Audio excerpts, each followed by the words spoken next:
Today, magtatanim tayo. Let's plant this vegetable that I bought last night or last day. Let's plant. Let's start this. And I bought also seeds. Yes. And then this one. We have a celery here. Yes. Italian parsley. This is parsley. Curly parsley. And salad or salad leaf. And round lettuce. Tama lettuce in Japanese. We have two here. Yes. Some of this is seeds later on. Okay, let's start for this. Yes. Ayan guys, nalagyan na natin sila ng Hyponex. Yung nakikita nyo mga puti. Ayan. Hyponex po yan. Ayan, napakabisa niya sa laman. And then, ito na yung aking curly parsley. Sikulot parsley. Ayan. At itong tatlong yan. Ayan, lalagyan natin dyan. Ito kasi si tama lettuce. Round lettuce kasi siya. Try nating tanim doon sa malaki. Tsaka ito si buhag yan. Ito sa paso ko na lang tatanim. Ayan guys. Nilagay ko rin mga compost natin. Yung mga nilalagay ko dito. Kaya wala nang gulay. Nilagay ko po yung mga gulay na ginugupit ko. Mga exit ng scrap lang. Para hindi masayang. Okay, tuloy natin pagtatanim. Ayan guys, naitanim na natin sila. Ang ating curly parsley. And then, ito na si salada na. And ball lettuce. Ayan, ayan. March 10 today. Ayan na sila guys. Ayan. Dito ko muna sila tinanim.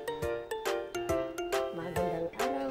May sabit-sabit na naman tayo. Bubuhayin natin ang ating kitchen garden. Ito guys, yung aking mga rock planter. Ayan. Hugasan ulit natin kay Kuya yan. At ihilera natin yun doon. So, ayan guys. Thank you for today. Ayan, nagdilig-dilig tayo dito. Ayan na. At ito ilalagay ko sa likodan. Ayan guys. Bitbitin na natin ito. Oops. Ito ay para sa likod. Ganyan guys ang gawain natin. Ito ay celery. May pangalan na rin siya.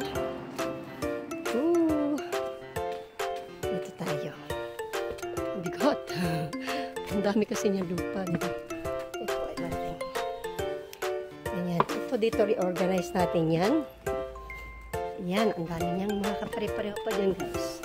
Marami tayong stock na paso. And then dito natin siya lalagay. Yan. Para maarawan ka na maayos. Then, ayun yung aking garlic, guys. Yan, yung garlic ko, oh. Tumutubo na rin siya. Lagyan natin. Kailang maarawan siya na mabuti.